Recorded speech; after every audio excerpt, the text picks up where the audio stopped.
Welcome to our channel the epic Bong. আমরা চলে গেছিলাম রাসের মেলায়।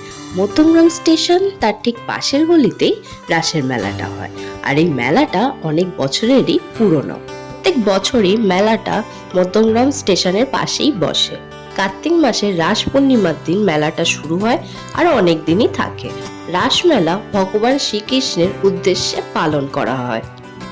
মেলায় যেতে তো সবাইরই ভালো লাগে, সে ছোট হোক কিংবা বড়। এত রকমের দোকান, এত জিনিসপত্র, খুবই ভালো লাগে। তাই আমরাও ঘুরতে চলে গেছিলাম কেমন কি জিনিসপত্রের দোকানে এসছে দেখার জন্য। সুন্দর সুন্দর দেখতে এরকম ফুলের দোকান, কানের দুলের দোকান, আরো নানা রকমের দোকানও ছিল। প্রত্যেক বছরই রাসের মেলাটা অনেক বড় জায়গা নিয়ে হতো, কিন্তু এই বছর থেকে মধ্যমগ্রাম স্টেশনের টিকিট কাউন্টারটা মেলার দিকে হয়ে যাওয়াতে একটু জায়গাটা কমে যায়। বিশেষ করে এই রাসযাত্রা উৎসবটি মথুরা ও বৃন্দাবনে খুব বড় করে পালন করা হয়। বাসনের দোকান, চাবির রিং, খেলনার দোকান, আরো নানা রকমের দোকানও বসেছে। রাসের মেলা মূলত ভগবান শ্রীকৃষ্ণের রাসলীলা।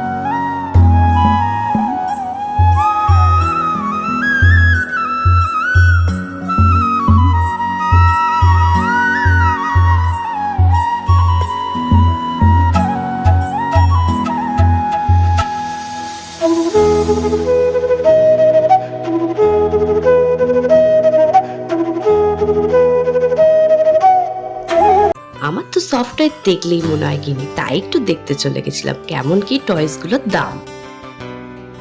তারপর চলে গেছিলাম একটা খেলনার দোকানে, একটা খেলনা কেনার ছিল, তাই ও একটু দেখছিল কোনটা ভালো। এদিক ওদিক একটু ঘুরছিলাম মেলাতে, তারপর আমাদের চোখে পড়লো একটা গেম খেলার দোকান। আমরা চলে গেছিলাম খেলতে, আর আমি তো খুবই এক্সাইটেড ছিলাম, কারণ এরকম গেম আমি আগে কোনোদিনও খেলিনি। এটা আমার ফার্স্ট টাইম। আমাকে 6টা বল দিয়েছিল, আর বল ফেলে যত নাম্বার হবে সেরকম ওরা আমাকে প্রাইজ দেবে। ও তো সাইড থেকে বলেই যাচ্ছিল সব কটা বল যেন আমি 6-এর ঘরে ফেলি। কারণটা তোমাদের একটু বাদে বলছি কেন ও বলছিল। যাই হোক, আমি সব কটা বল 6-এর ঘরে ফেলতে পারিনি। আমি একটা করে বল ফেলছিলাম আর বলগুলো এদিক ওদিক চলে যাচ্ছিল। একটা করে আমি 6টা বলই ফেলে দিলাম, তারপর আমার খেলা শেষ হয়ে গেল।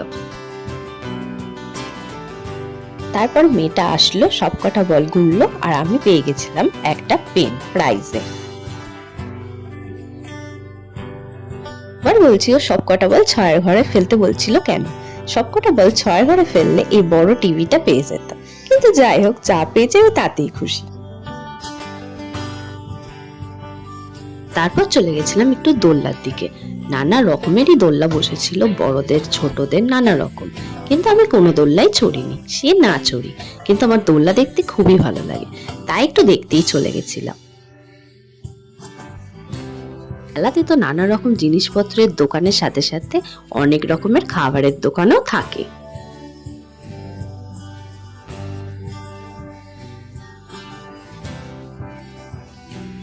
তারপর ঘুরতে ঘুরতে আমাদের চোখে পড়লো এই ম্যাজিকের দোকানটা মেলাতে, যেখানে দাদা নিজেই ম্যাজিক দেখাচ্ছিল দোকানে। যে যেরকম ম্যাজিক দেখতে চাইছিল দাদা সেই ম্যাজিকটাই করে তাদেরকে দেখাচ্ছিল। আমরা একটু দাঁড়িয়ে ম্যাজিকগুলো দেখছিলাম, বেশ ভালোই লাগছিল দেখতে। তারপর চলে গেছিলাম আরেকটা গেম খেলার দোকানে। এটা হলো গান শুটিং। এটাও আমি ফার্স্ট টাইমই খেলবো, এর আগে কোনোদিনও খেলিনি। বন্দুক দিয়ে বেলুন ফাটাতে হবে, আর ফাটাতে পারলেই দাদা আমাদের প্রাইজ দেবে। তাই আমি খেলছিলাম, প্রথমবার খেললাম, একটাও বেলুন ফাটাতে পারিনি।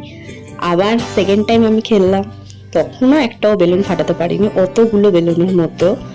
থার্ড টাইম আবার দিল আমাকে, তখনও আমি একটাও বেলুন ফাটাতে পারিনি। 3বার আমি খেললাম, কিন্তু একটা বেলুনও ফাটাতে পারিনি।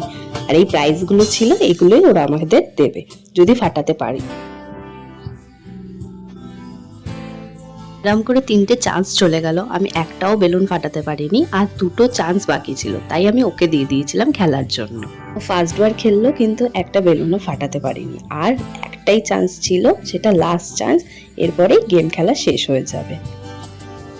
ওকে দাদা বন্দুকটা রেডি করে দিচ্ছিল খেলার জন্য, আর এটা লাস্ট চান্স ছিল, এরপরে গেমটা শেষ হয়ে যাবে। লাস্ট চান্সে ও একটা বেলুন ফাটিয়ে ফেলেছিল, আর যেই বেলুনটা ফাটাবে তার পেছনে কাগজ দিয়ে লেখা থাকবে কোন প্রাইজটা ওরা আমাদের দেবে।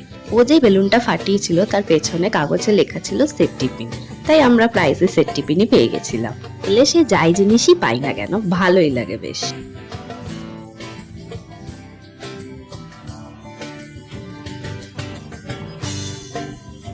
ওদিক একটু ঘুরে দেখছিলাম, আর মেলাতে অনেক রকমের খাবারের দোকান তো থাকে, কিন্তু গরম জিলিপির আর গজার দোকান তো মেলাতে থাকবেই।